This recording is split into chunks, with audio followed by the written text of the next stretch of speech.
The Mind Flayer.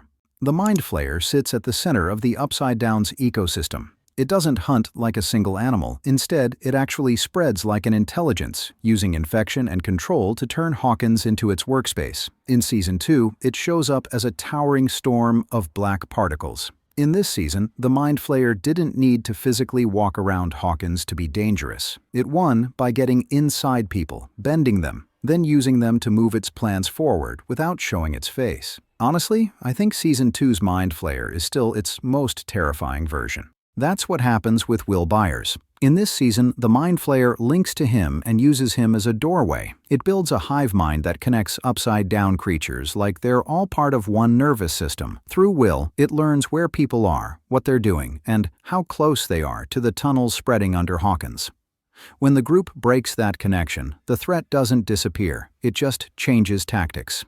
In Season 3, it uses people directly, turning regular people from Hawkins into the Flayed. Then, the Mind Flayer combines their bodies into a physical monster designed to hunt 11 and protect the Gate Project. In Season 5, it returns as codependent on Vecna. They both rely on each other to dominate the Upside Down and the Abyss. The Mind Flayer's goal stays consistent across the series: expand the Upside Down's reach and remove the one person who has shut it down before. Billy Hargrove.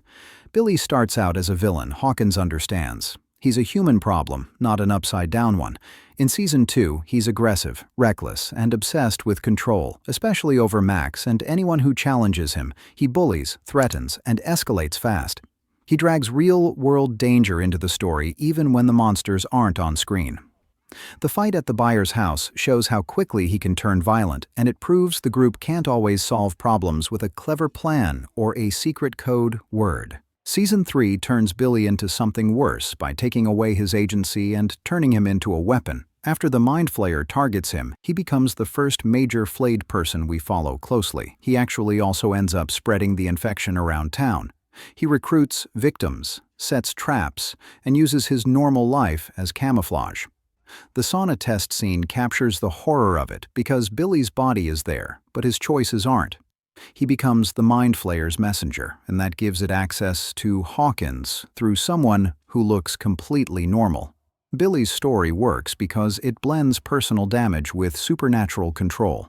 The group isn't fighting a stranger. They're watching someone they know get used as a delivery system for the Upside Down. Grigori. Grigori is the face of the human threat in Season 3, and he plays like a relentless enforcer in an 80s action story. He doesn't talk much, he doesn't bargain, and he doesn't get distracted. He shows up with one job, then keeps moving until that job is done. That simplicity makes him effective because the adults can't reason with him, and they never get a safe pause to regroup. If Grigori's nearby, every plan turns into a chase, and every clue comes with a price. He works as muscle for the Soviet operation under Starcourt Mall, protecting the project, trying to reopen a gate to the Upside Down. While the kids deal with possession and monsters, Grigori keeps pressure on Hopper and Joyce, cutting off their leads and forcing them into constant motion. He stalks Hopper through Hawkins, corners him in public places, and turns normal errands into fights. He's also strategic. To be honest, it always felt like he was one step ahead of Hopper. Hopper also was terrified of him. He targets keys, keycards, and access points because he knows the real power is in the underground facility, the elevator, and the machine aimed at the gate. Grigori's role matters because he makes the conspiracy feel immediate. The monsters are terrifying, but Grigori proves humans with resources can be just as dangerous. Dr. K. Dr. K represents the kind of villain that doesn't come from the Upside Down at all. She's tied to the government response, the part of the story where fear turns into policy. Instead of hunting monsters, her focus is containment, control, and turning the Hawkins disaster into something that can be managed and studied. She approaches the Upside Down like a battlefield and a lab at the same time, which means her solutions usually come with a cost the main characters refuse to accept. With someone like Dr. K, the threat isn't claws or teeth, it's authority. What makes Dr. K dangerous is how reasonable she can sound on the surface. She believes the threat is too big for improvising and too lethal for second chances, so she prefers strict command and hard decisions. That mindset pushes her toward harsh tactics, especially when psychic abilities are involved. Where Brenner obsessed over one child, Dr. K treats the entire situation as a national security problem, and that makes her colder in a different way. If someone like 11 can close gates, then someone like 11 can be used to study gates, map the Upside Down, and build a plan around that power. Dr. K fits the Stranger Things pattern where the monsters are only half the problem.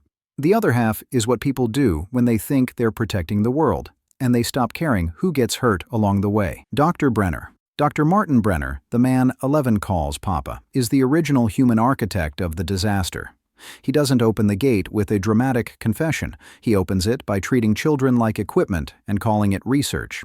Brenner leads the Hawkins Lab program that raises, tests, and isolates kids with psychic abilities, and his control works through routine. Rewards, punishments, and constant surveillance build a world where obedience feels like survival, and questioning him feels dangerous. He creates a system where the kids learn to fear the outside world and depend on him for approval. Brenner's villainy comes from manipulation more than brute force. He presents himself as calm, protective, and necessary, then uses that image to keep 11 dependent on him. His experiments push her abilities further until the barrier between worlds starts to tear. Even when other characters fight for the kids' freedom, Brenner keeps returning, always trying to regain authority over 11 and the program. In Season 4, he pushes the idea that the only way to stop what's coming is to make 11 stronger, even if it means forcing her back into the memories he helped create. Brenner matters because he proves the Upside Down problem didn't start with a monster attack. It started with a lab decision and a man who thought control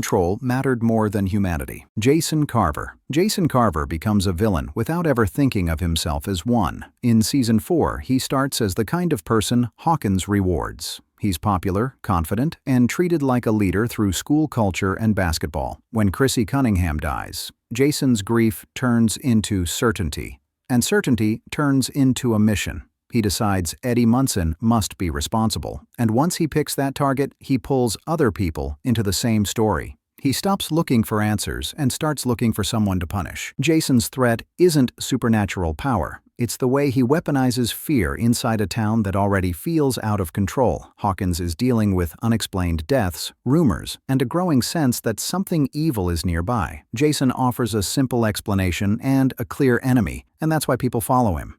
He treats Dungeons and Dragons like evidence instead of a game, and he turns a misunderstanding into a witch hunt with real consequences.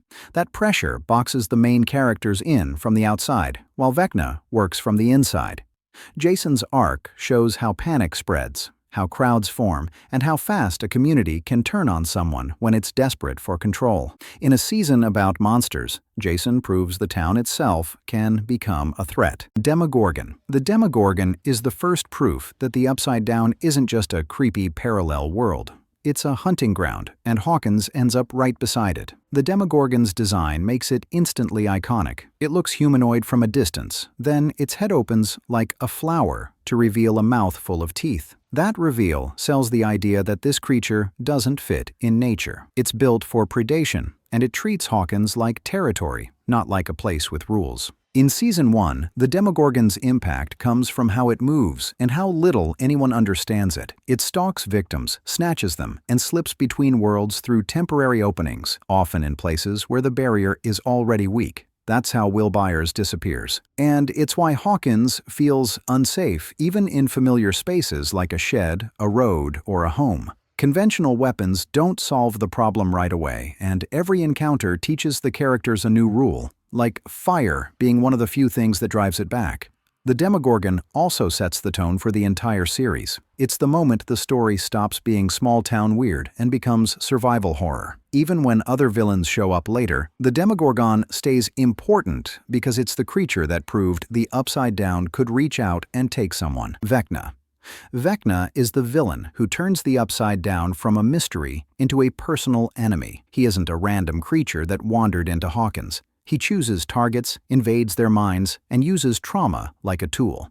Season 4 reveals his human origin, linking him to Henry Creel and to Hawkins' lab as Subject 1. That background explains why his attacks feel different. Vecna understands people, and he attacks where they're most vulnerable, turning memory into a trap you can't run from. In Season 5, he reveals his connection to the Mind Flayer and collects 12 children to try to bridge the worlds together. His killings follow a pattern.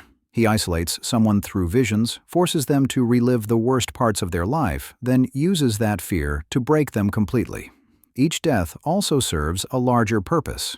Vecna uses these murders to tear open gateways between worlds, creating multiple points where the Upside Down can leak into Hawkins. He isn't just trying to kill, he's building an invasion route, one victim at a time, until the town itself starts to fracture. He's also patient. He waits until someone's alone and off balance, then closes the door behind them. That's why music and connection matter against him, because they interrupt the trance and pull a victim back before he finishes the job. Vecna also feels like the Upside Down finally speaking through a single voice, and that makes him the most personal threat the group has faced. Thank you all for watching. If you enjoyed, please make sure to leave a like and don't forget to subscribe. I'll see you all in the next one.